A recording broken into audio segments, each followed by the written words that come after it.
My wife and daughter left me when I got very sick. Years later, they came back to take over my house. But let me tell you what happened from the start. First, I found out I had a serious illness called advanced Hodgkin's lymphoma. It was a shock because I've always been healthy. I ate well, stayed active, and went to the doctor regularly.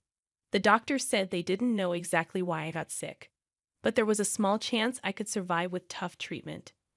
When I told my wife, Daisy, and our daughter, Luna, they were really upset. I promised them I would fight the illness with everything I had, but I worried about how it would change our family. The doctor said the treatment would be hard, and some marriages don't make it through. That night, I talked to my wife about my worries. She promised she would stay with me and help me through everything. Luckily, we were in a good financial situation. We had good insurance, savings, and money from my late grandfather. Our house was paid off, and I had money saved for Luna's college. I started chemotherapy a week later. It was really tough. When I came home, I felt exhausted. I could barely do anything, not even take care of myself. But my wife and daughter took care of me. They cooked, cleaned, drove me to the hospital, and made sure I had my medicine. I tried not to ask too much of them because I didn't want to be a burden. This went on for 2 hard months. However, things started to get tense with my wife and daughter. They seemed reluctant to help me, and my daughter stopped responding when I asked for simple things like water or some fresh air. One day, I had an early appointment for treatment, and my wife hadn't come downstairs. When I asked her about it, she just told me to take an Uber because she was tired. It was surprising and upsetting, but I didn't know what else to do, so I called for an Uber and asked the hospital for help. Luckily, the Uber driver was really kind and made sure I got to the hospital safely. When I got back home, things hadn't gotten any better. So I finally gathered the courage to talk to my wife and daughter about their behavior. They admitted they were feeling overwhelmed, and my daughter said she didn't expect me to need so much help. I suggested hiring a nurse to assist me with daily tasks and take me to my appointments. They agreed, and we found a nurse who was really helpful. But even with the nurse, my wife and daughter still seemed unhappy. My wife felt like the nurse was taking her place. I offered to let my wife take over the nurse's responsibilities if she was willing to do everything the nurse did. She agreed, but wasn't happy about it. She even suggested getting a male nurse, but there weren't any available.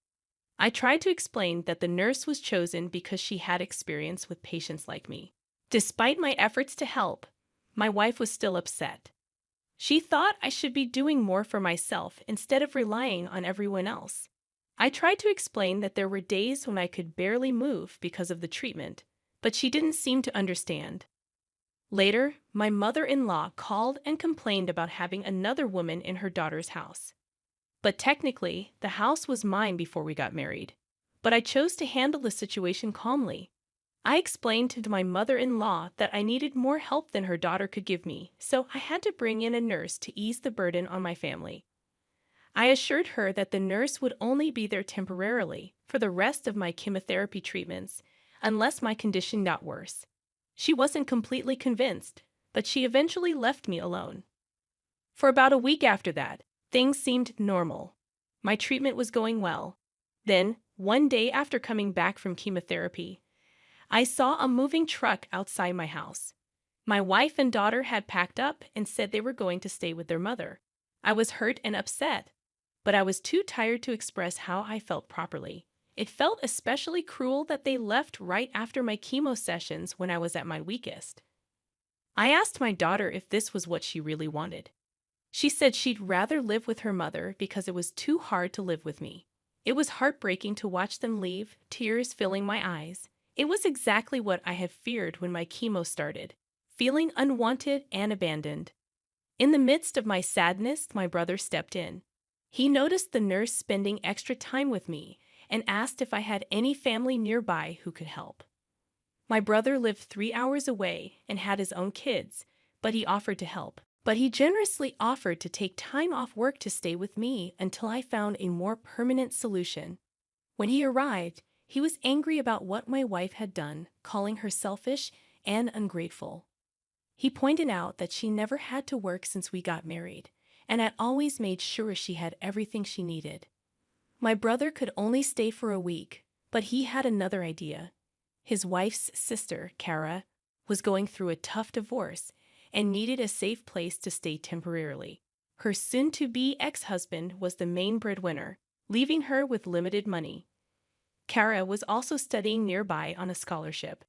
My house was close to her university, making it a good option. I wouldn't be alone, and she would have a safe place away from her difficult situation. I agreed to let Kara stay without paying rent since she'd be helping me out. She could choose any bedroom she wanted. My wife and daughter had taken most of the stuff, leaving just the bed and a few clothes. My brother helped Kara move in, and she promised to be helpful and considerate. I told her she wouldn't need to do too much since my nurse would be coming more often now. In the following weeks, things went smoothly. I missed my wife and daughter, but they didn't even bother to check up on me. Kara was a huge help, taking care of groceries, cleaning, and cooking without complaining. About a month and a half after my wife left, I got the news that I was cancer-free. It was a big moment, celebrated at the hospital by ringing a bell. My nurse asked what I wanted to do next, now that I was cured. I decided to file for divorce, freeing myself from a marriage that hadn't supported me during my illness. With the divorce process started, I focused on recovering from cancer. It was a slow journey, but I started to feel stronger. My hair grew back, my scar healed, and I gained weight. I stuck to a healthy diet mostly but treated myself occasionally to the foods I missed. It's been 6 months since I was declared cancer-free, and I'm ready to move on. My old job is willing to rehire me for remote work, so I'm thinking of taking that and moving away. While I'm attached to my house, it holds too many painful memories. I want a fresh start, and I plan to give the house to Kara. She's been there for me when I needed it most. When I was at my lowest, Kara showed immense kindness, even though we were practically strangers. She's free to sell the house if she wants. I don't want anything to do with it, especially if it means my wife or daughter could claim it. My new place is in a quiet countryside neighborhood, and I'm eagerly looking forward to this new beginning. Update number 1. Hey wife and daughter. It's been over a year since my diagnosis, and I've settled into my new place nicely. I've made friends with my neighbors, including Sophia, who lives across the way.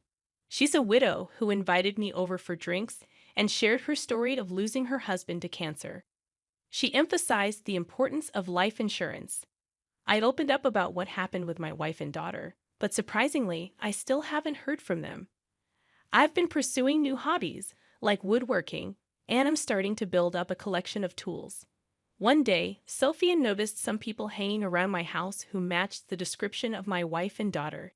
It left me wondering why they were looking for me. Sophia assured me she'd handle it if they returned, and I had no desire to interact with them after they abandoned me. Later, I found out they had been harassing Kara and her roommate at my old house. Fortunately, Kara had proof that the house was hers now, and she explained she had bought it for me. I felt bad and apologized to Kara. Hopefully, I can resolve the situation for good if they come back. As for my wife, I'm not sure if she's aware of the divorce papers. I've reached a point where I don't care anymore. Update number 2. My wife and daughter showed up at the house again. Once again, my wife and daughter showed up at the house, but this time it was earlier in the day while I was working. I heard the knock and decided to check the security cameras, and indeed, it was them. My ex-wife looked just as I remembered, but Luna had grown significantly. She was practically a young woman now. I followed the plan Sophia and I had discussed, staying inside but moving closer to the door to hear them better. Sophia, being the good neighbor she is, came over to greet them and introduced herself. My wife asked if she knew a man named Charlie who used to live there. Sophia sounded just as baffled as I was and questioned her use of used to. My wife explained that her husband, not ex-husband, had lived in this house before his recent untimely death following an extended hospital stay. My jaw dropped at this revelation because, to my knowledge, there was no record of my death anywhere, especially not at the hospital where I underwent treatment. My wife went on to claim that they were the next of kin, implying that the home was rightfully theirs. Sophia informed them that someone named Charlie did live there for a while but clarified that he was a divorcee. She also shared that during our time as neighbors, I had informed her that my wife had left me, and I had filed for a unilateral divorce. Sophia added that as far as she knew, I intended to bequeath all my assets to charity since I had no other family besides my brother. This was why she found it strange to see two women snooping around my house. The conversation fell into an uncomfortable silence before Sophia inquired if they had a death certificate or a will. They replied in the negative. Sophia explained that once they had those documents, they could take them to the county's record office. If they were indeed the rightful owners of the property, they could then get the deed in their name. My wife did not take kindly to this suggestion.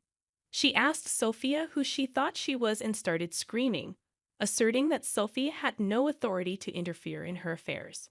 She also accused Sophia of being nosy and demanded that she mind her own business. I felt a deep sense of embarrassment. The people in this neighborhood had been nothing but kind to me, and here my ex-wife was making a scene and disturbing their peace. Part of me wanted to go out there and give her a piece of my mind. Despite the chaos, I chose to stick with our plan. Sophia, bless her heart, apologized to them and explained that she was merely trying to be helpful. After they left, I went over to Sophia's place to apologize. She brushed it off, mentioning that while she found my wife's behavior repulsive, she also found the outbursts somewhat amusing. My wife came back again yesterday. I was working in my home office when I heard a loud crash. Rushing out to the living room, I found my front window smashed, and my neighbors were outside trying to stop her.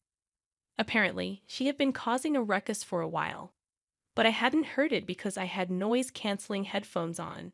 Both my ex-wife and daughter were holding bats, and they had already broken a few of my plants. I asked her if she had lost her marbles and told her to get off my property before I called the cops. Unbeknownst to me, my neighbors had already placed the call.